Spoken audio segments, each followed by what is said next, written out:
여러분 반갑습니다. 저는 1년 동안 여러분과 함께 국어를 공부하게 된 이면미라고 합니다. 이렇게 온라인 계약으로 여러분과 온라인상에서 처음 만나게 됐는데요. 교실에서 만났다면 더 재미있었겠지만 우리가 온라인상으로도 충분히 열심히 공부를 할 수 있다고 생각을 합니다. 여러분들 옆에는 지금 교과서가 준비가 되어 있을 거고, 그리고 이 교과서를 선생님과 함께 화면을 보면서 열심히 공부를 해보면 되겠습니다. 지금 우리 첫 번째 단원에 있는 것은 문학의 빛깔이라는 단원입니다. 지금 화면에 잘 보이고 있죠? 여러분들 책을 잘 보시면서 따라오시면 됩니다. 자, 우리는 교과서의 12페이지, 13페이지를 보겠습니다. 교과서 12페이지와 13페이지에 대단원의 길잡이가 나와 있는데, 이 대단원의 길잡이에 보면 윗부분을 먼저 보죠. 대단원의 길잡이 윗부분에 갈래에 대한 이해에 대해서 설명을 해놓고 있습니다. 이 갈래에는 4가지가 있는데 우리가 중학교 때도 아마 이 내용을 배운 적이 있을 거예요. 이 갈래에는 서정갈래, 서사갈래, 극갈래, 교술갈래 이렇게 4가지의 갈래가 있습니다. 이 서정갈래는 말 그대로 이게 정자가 정서나 생각, 느낌을 의미하는 말입니다. 그래서 이 서정갈래를 풀어서 설명한다면 정서나 생각, 느낌에 대해서 서술한다. 이렇게 보면 됩니다.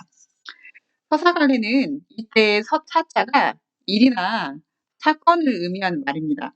그래서 일이나 사건에 대해서 서술한다. 이렇게 생각을 하시면 되고요. 극갈래는 잘 알고 있을 거고, 이 교술갈래. 교술갈래는 말 그대로 본다면 가르침을 서술한다. 이런 식으로 생각을 하면 됩니다. 근데 이때 가르침은 단순한 교훈을 이야기하는 게 아니라 옛날 이야기를 읽고 뭐 우리가 교훈을 얻기도 하잖아요.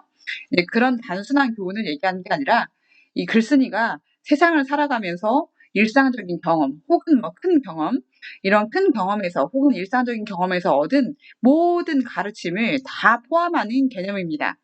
그래서 우리는 교술갈래의 대표를 중학교 때 이렇게 배웠습니다. 수필. 수필이 교술갈래의 대표다. 이렇게 배웠죠. 그리고 서사갈래의 대표. 서사갈래는 일이나 사건에 대해서 가장 잘 설명하고 있는 소설. 소설이 서사갈래의 대표다. 이렇게 배웠습니다. 그리고 서정갈래의 대표는 글쓴이의 정서나 생각, 느낌이 가장 잘 표현되는 시. 시가 서정갈래의 대표다. 이렇게 배웠을 겁니다. 자, 그래서 고등학교에서는 중학교 때 배운 이 4가지 갈래의 내용에 좀 더 깊이를 더해서 공부를 하게 될 겁니다. 자, 그러면 우리는 이제 교과서를 또 한 장 더 넘어가서 14페이지, 15페이지에 있는 내용을 함께 살펴보도록 합시다. 먼저 14페이지에 있는 내용을 볼게요. 14페이지에는 서정갈래 이해해서 여기 짧은 생활글이 하나 나와 있습니다. 여러분들 이 생활글을 같이 선생님과 함께 볼게요. 14페이지입니다. 나는 문학의 여러 갈래 가운데 시를 가장 좋아해. 이렇게 되어 있네요. 시는 서정갈래죠. 그래서 지금 우리 소단원이 서정갈래 이해입니다. 자, 이 사람이 시를 왜 좋아하냐면 비교적 길이가 짧은 편이거든. 그러면서 나도 모르게 노래를 부르는 것 같기도 하고, 이 노래를 부른다는 거 굉장히 중요하죠. 시를 읽으면 노래를 부르는 느낌이 있습니다. 이 노래를 부르는 느낌이 나는 것은 시에 이것이 있기 때문이죠. 시의 가장 큰 특징, 운율입니다. 운율이 있기 때문에 노래를 부르는 느낌이 납니다. 자, 그 다음에 이어서 좀 교과서를 볼게요. 그런데 시는 금방 읽기는 해도 그 의미를 파악하기는 참 어려워. 의미를 파악하기 어렵답니다. 자, 그러면서 왜 그런지 몰라도 시에 쓰인 말은 일상에서 쓸 때와는 느낌이 달라. 이런 이야기가 있네요. 여기서 말하는 것은 지금 시어에 대한 이야기를 하고 있습니다. 시어는 의미를 파악하기가 어렵다. 자, 그런 느낌을 누구나 갖죠. 왜냐하면 시어의 의미는 하나가 아닐 경우가 많고, 그리고 일상 언어와는 다르게 쓰이는 경우도 있습니다. 그래서 이것을 우리는 시어의 중요한 특징, 함축성이라고 합니다. 하나의 단어가 여러 가지 의미를 담고 있기 때문에 이것이 다양하게 해석이 될 가능성이 있는 거죠. 그래서 이 두 가지는 시의 굉장히 중요한 특징이 됩니다. 여러분들 좀 필요한 내용들은 거기다 교과서에 메모를 해주셔도 됩니다.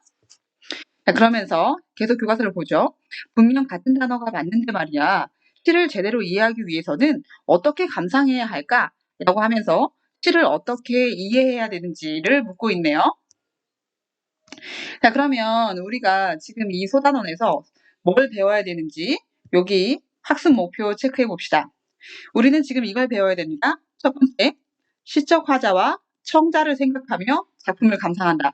자, 우리는 이제 뒤에 정호승 시인의 슬픔이 기쁨에게라는 시를 볼 건데 거기서 시적 화자와 청자를 찾아야 됩니다.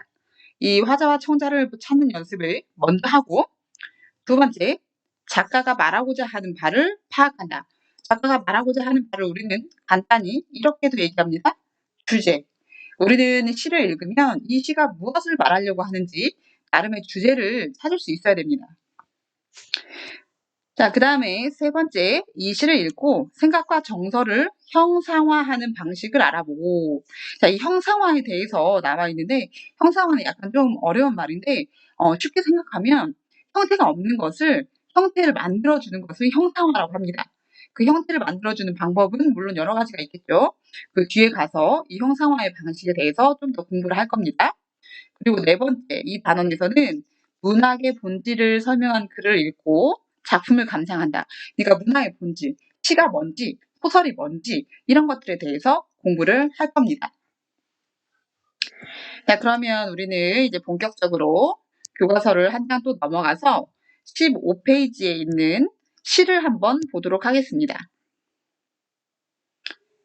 잠시만요, 여러분. 15페이지에 있는 정호승 시인의 슬픔이 기쁨에게라는 작품이 있는데, 자, 이 작품 먼저 보기 전에 이 정호승 시인은 아마 중학교 때도 만나본 친구들이 있을 겁니다.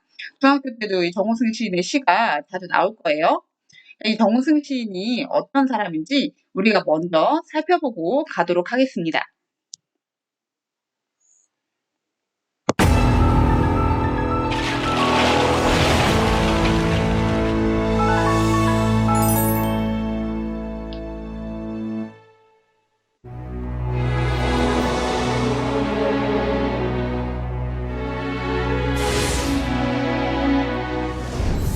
일상의 언어로 오늘의 현실을 노래한 시인 정호승. 정호승은 중학교 2학년 때 처음으로 시를 썼다고 한다.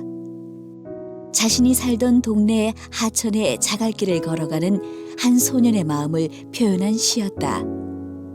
정호승은 수업 시간에 자신이 쓴 시를 발표하면서 들었던 너는 열심히 노력하면 좋은 시인이 될 수 있겠다라는 선생님의 칭찬을 듣고 본격적으로 시를 쓰기 시작했다고 한다. 중학교 시절 문예반에서 활동했던 정호승은 고등학교에 진학해서도 꾸준히 글을 썼으며 고교 문예 잡지인 학원에서 여러 차례 우수작으로 뽑히기도 하였다. 고등학교를 졸업할 무렵 전국 고교생 문예 현상 모집에서 평론이 당선되어 문예 특기생으로 경희대학교 국문과에 입학하게 된다. 그는 등단 이후 쉬운 일상의 언어로 현실의 슬픔이나 괴로움을 구체적으로 노래하고자 한 시 동인지인 반시에 참여한다. 그는 반시의 취지를 바탕으로 현실에 대한 관심, 소외된 이들에게 전하는 위로와 위안을 담는 동시에 성찰의 공감대를 형성할 수 있는 작품을 현재까지 꾸준하게 발표하고 있다. 수선화에게, 슬픔이 기쁨에게, 내가 사랑하는 사람 등에서 사용한 시어에서 알 수 있듯이 정호승의 시는 누구나 쉽게 이해할 수 있는 시어를 사용한 것이 특징이다. 이 중 슬픔이 기쁨에게는 소외된 사람들에 대한 관심과 사랑을 촉구하는 시로서 그의 작품 세계가 잘 나타나 있다. 이 시에서 정호승은 타인에게 무관심하고 이기적인 현대인들의 태도를 비판하고 많은 사람들이 슬픔의 가치를 깨달아 고통받는 이웃에 대한 연민과 애정을 가지고 삶을 살아가기를 노래하고 있다. 또한 정호승은 시는 인간을 위로하고 본질적으로 무언가를 바라보는 것이라고 이야기한다. 어둠을 배경으로 밝게 빛나는 별을 시의 표상이라고 생각한다는 그는 희망을 만드는 사람이 되라, 고래를 위하여와 같은 시를 통해 꿈과 희망을 가지라는 메시지를 전하고 있다. 그의 또 다른 대표작인 고래를 위하여는 푸른 바다를 헤엄치는 고래를 제재로 청소년들에게 사랑하는 마음과 꿈을 추구하는 열정을 품기를 당부하는 작품이다.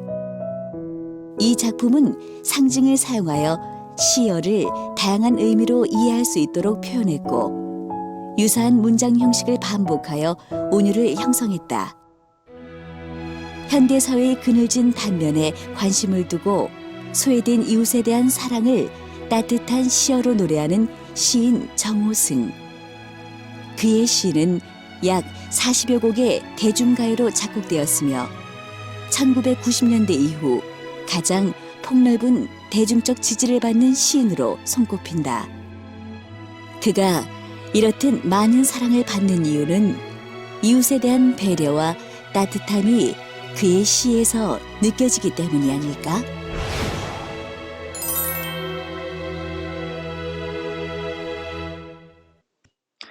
자, 그럼 이어서 우리 슬픔이 기쁨에게라는 시를 본격적으로 보면서 한번 이야기를 나눠보도록 하겠습니다.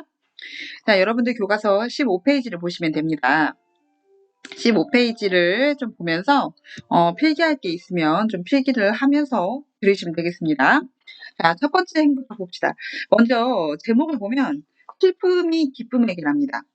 다시 말하면 슬픔이 기쁨에게 뭔가 이야기를 하는 거죠. 자, 첫 행부터 살펴보도록 합시다. 나는 이제 너에게도 슬픔을 주겠다. 이렇게 얘기합니다. 자, 여기서 나가 너에게 슬픔을 줄 거래요. 근데 우리는 화자, 청자를 먼저 찾아야 한다고 했죠. 아까 우리가 14페이지에서 이 시를 통해서 뭘 해야 되는지를 생각해 볼 때 화자와 청자를 먼저 찾아야 된다. 이렇게 얘기했습니다. 그러면 우리는 쉽게 찾았네요. 나는 화자가 되고 너는 청자가 될 겁니다. 화자는 말하는 사람이고 청자는 듣는 사람이죠. 그래서 나는 너에게 슬픔을 주겠다. 근데 왜 슬픔을 주겠다고 했을까? 이게 좀 궁금해집니다. 자, 그러면 너는 어떤 사람이길래 슬픔을 준다고 했느냐? 좀 더 보죠. 슬픔은 슬픔인데 어떤 슬픔이냐면 사랑보다 소중한 슬픔을 주겠다. 이렇게 얘기합니다. 이 나가 생각하기에는 슬픔이 사랑이라는 감정보다 훨씬 더 중요한 것 같습니다. 중요한 감정인가 봅니다. 그런데 우리는 일반적으로 슬픔과 사랑이라는 감정이 있다고 했을 때 이 슬픔을 사랑보다 더 소중한 감정이라고 생각을 잘 안 합니다. 그러니까 이 표현은 그냥 겉으로 보기에는 말이 안 되는 것처럼 보이는 표현인 거죠. 사랑보다 소중한 슬픔. 이 표현이 일상적으로 우리가 생각했을 때는 잘 맞지가 않습니다. 그래서 이 표현법 중에서 이런 게 있습니다. 겉으로는 말이 안 되는 것 같은데 조금만 더 생각을 해보면 그게 큰 의미를 담고 있는 것 같은 표현. 이런 것들 우리는 이렇게 얘기하죠. 역설이다. 이렇게 얘기합니다. 겉으로 보기에는 모순되는 것 같지만 조금 더 생각해 보면 그 안에 깊은 의미를 담고 있을 때 그런 표현법을 우리는 역설이라고 합니다. 그래서 나는 너에게 슬픔을 줄 건데 사랑보다도 더 소중한 슬픔을 주겠다고 했습니다. 그러면 너는 어떤 사람일까? 너에 대해서 설명을 해줘야 되겠네요. 자, 3행을 봅시다. 너는 어떤 사람이냐면 겨울밤 거리에서 귤 몇 개 놓고 살아온 추위와 떨고 있는 할머니에게 귤값을 깎으면서 기뻐하던 사람이 너입니다. 자, 다시 말하면 3행을 다시 보세요. 이 할머니가 겨울밤 거리에서 귤 몇 개를 놓고 추위에 떨면서 그걸 팔고 있는 거야. 근데 그 팔고 있는 할머니한테 귤값을 1,000원, 2,000원 깎으면서 굉장히 기뻐한답니다. 이 할머니는 어떤 사람이냐? 할머니는 사는 게 굉장히 힘든 사람이겠네요. 이 추운 날에 나와서 귤을 팔고 있으니까. 뭔가 소외된 이웃, 굉장히 어렵게 사는 사람 같습니다. 그런데 이렇게 어려운 사람한테 너는 귤값을 깎으면서 좋아했어. 자, 그러면 이때 너는 어떤 사람인지 나오네요. 이 너는 굉장히 이기적인 사람입니다. 다른 사람을 전혀 배려하지 않고 이 할머니가 얼마나 어렵게 살아왔는지 이런 것들을 전혀 배려하지 않는 굉장히 이기적인 존재네요. 자, 그러면서 자, 좀 더 봅시다. 6행으로 가죠. 나는 슬픔의 평등한 얼굴을 보여주겠다. 이렇게 얘기합니다.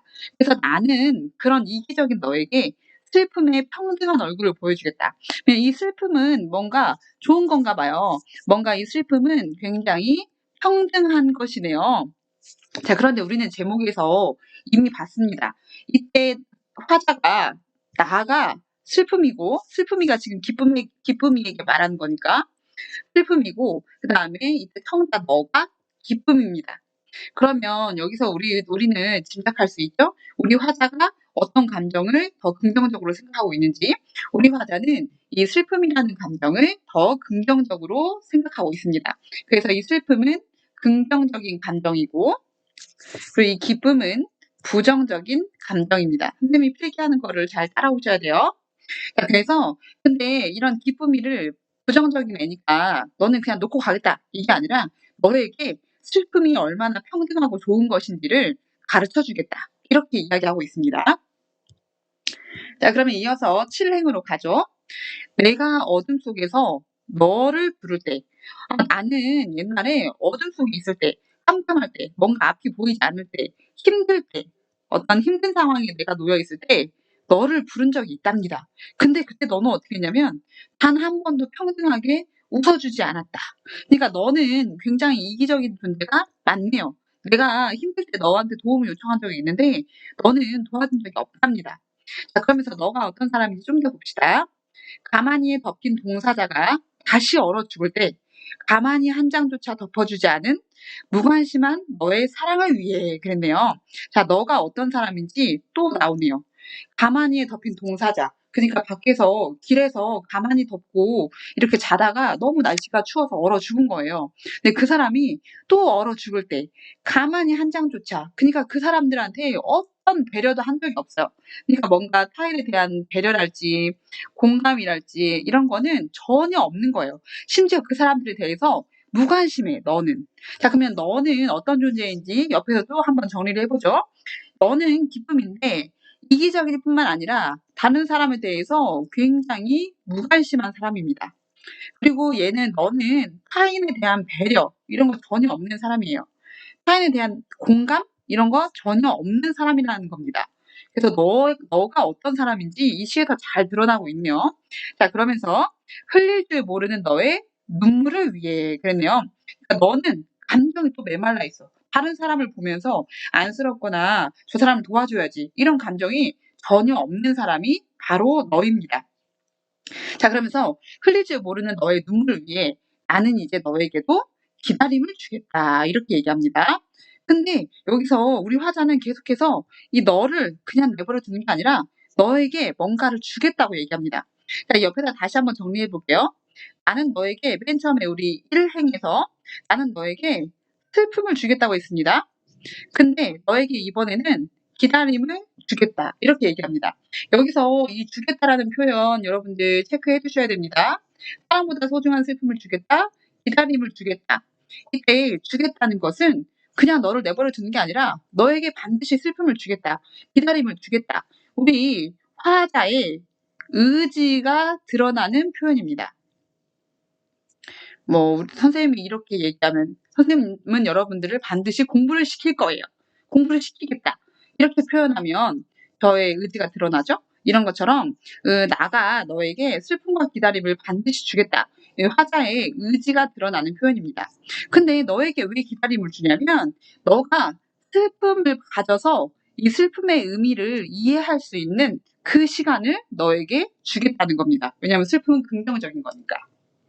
자, 그러면서 이제 시의 마지막 부분을 좀 살펴보도록 합시다. 14행부터 보면 여기 봅시다. 이 세상에 내리던 한방눈을 멈추겠다. 보리밭에 내리던 봄눈들을 데리고 추워 떠는 사람들의 슬픔에게 다녀와서 눈 그친 눈길을 너와 함께 걷겠다. 이렇게 얘기하네요. 이 부분이 조금 어렵습니다. 네, 잘 보세요. 이 세상에 내리던 한방눈을 멈추겠다. 그리고 보리밭에 내리던 봄눈들을 데리고 추워 떠는 사람들의 슬픔에게 다녀오겠다. 여기서 뭔가 이 한방눈이 약간 느낌이 좀 다릅니다.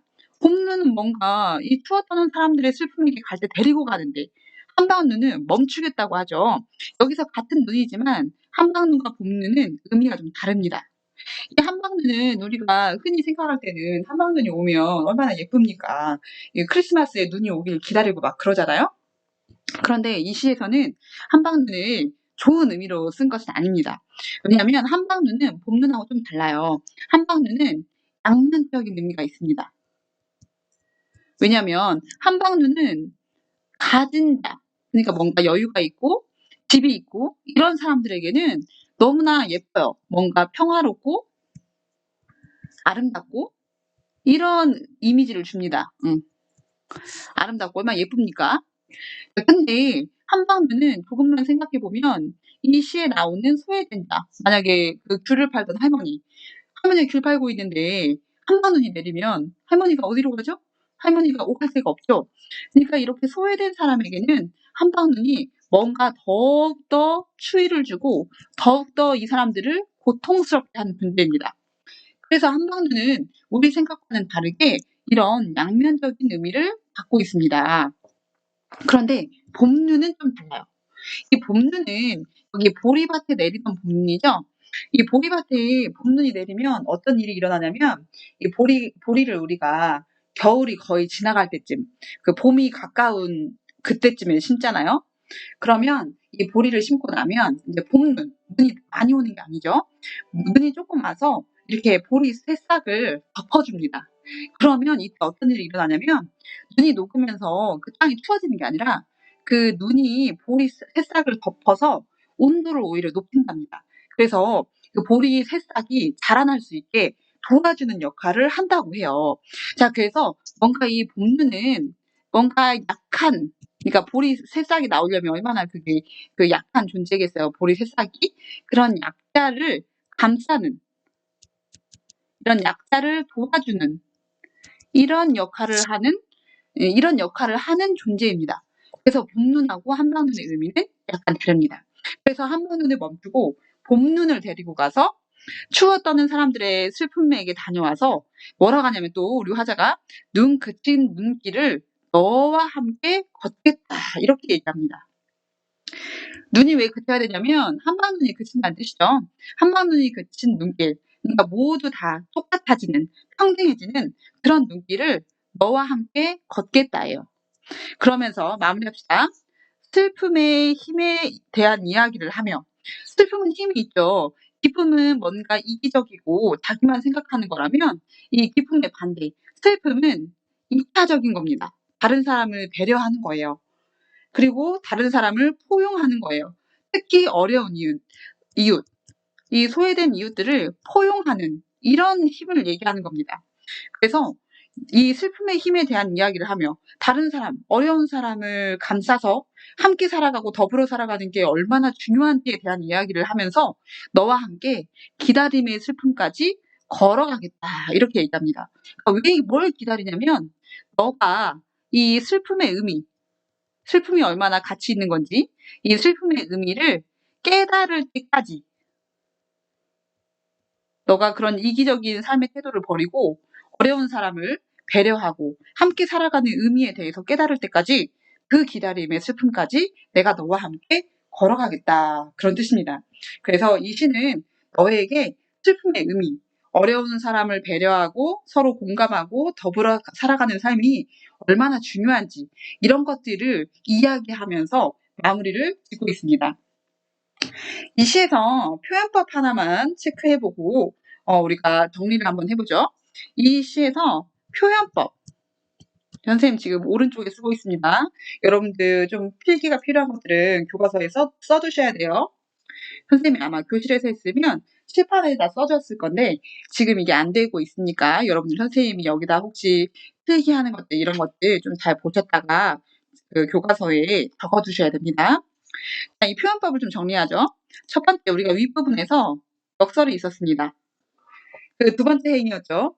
사랑보다 소중한 슬픔. 일반적으로 사랑이 더 소중하다고 생각하는데 그래서 사랑보다 소중한 슬픔이라는 표현은 말이 안 되는 것 같은데 잘 생각해 보면 뭔가 더 깊은 의미가 있다는 거죠.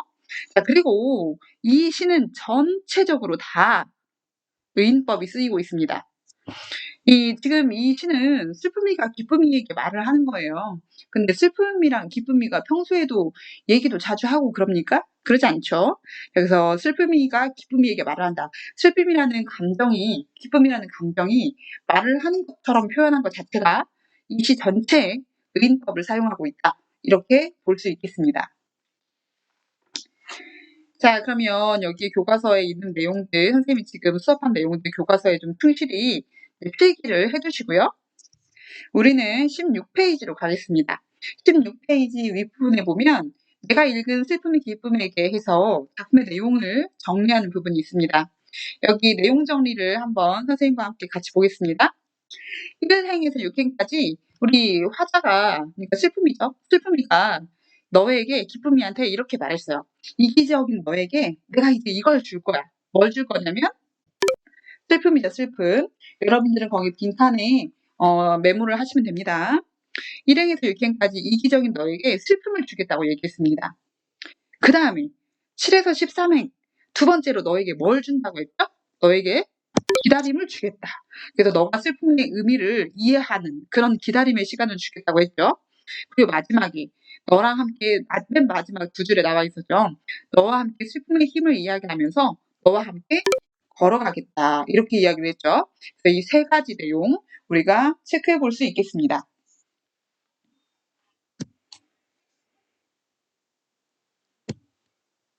자, 그러면 이제 이 작품 최종 정리하고 이번 시간은 마무리를 하도록 하겠습니다. 핵심 정리 같이 보시죠.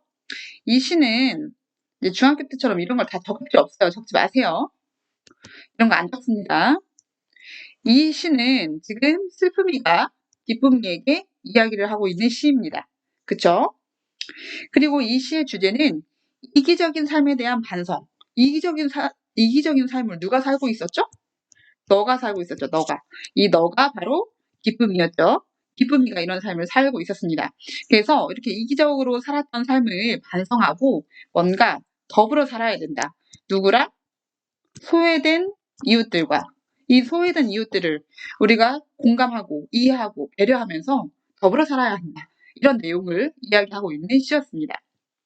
그리고 역설적인 표현이 나와 있었죠. 역설 지금 여러 번 얘기를 하고 있습니다. 사랑과 슬픔의 그 인식을 얘기할 때 사랑보다 소중한 슬픔이다. 이렇게 얘기했죠. 그래서 그게 겉으로는 말이 되지 않는다. 그래서 역설이라고 이야기를 했고 이 역설적인 표현이 결국은 주제를 효과적으로 표현하는데 도움을 주고 있었습니다. 그리고 이 슬픔과 기쁨이라는 추상적 개념을 의인화, 이 시 전체가 의인법을 사용하고 있다고 이야기했죠. 그래서 이 의인법 체크해 두셔야 되겠고요. 그리고 마지막, 이 모든 시는 거의 다 운율이 있습니다. 뭐 일부 서사시가 있기도 하지만 거의 다 시는 운율이 있습니다. 그런데 운율을 형성하는 방법은 거의 다 반복입니다. 반복을 통해서 운율을 형성합니다. 근데 여기서 운율을 형성할 때 특정 음은, 어미, 음보 뭐 이런 말들이 나와 있는데 우리는 이제 뒤에서 한 번 더 살펴볼 거예요. 음보를 반복하면서 운율을 형성하는 방법. 이것에 대해서 뒤에서 학습활동에서 좀 더 자세히 설명을 하도록 하겠습니다. 자, 여기까지 우리가 정우승의 슬픔의 기쁨에게라는 시를 살펴봤는데요. 이제 조금 쉬었다가 학습활동을 풀어보면서 다시 한번 시를 이해하도록 하겠습니다.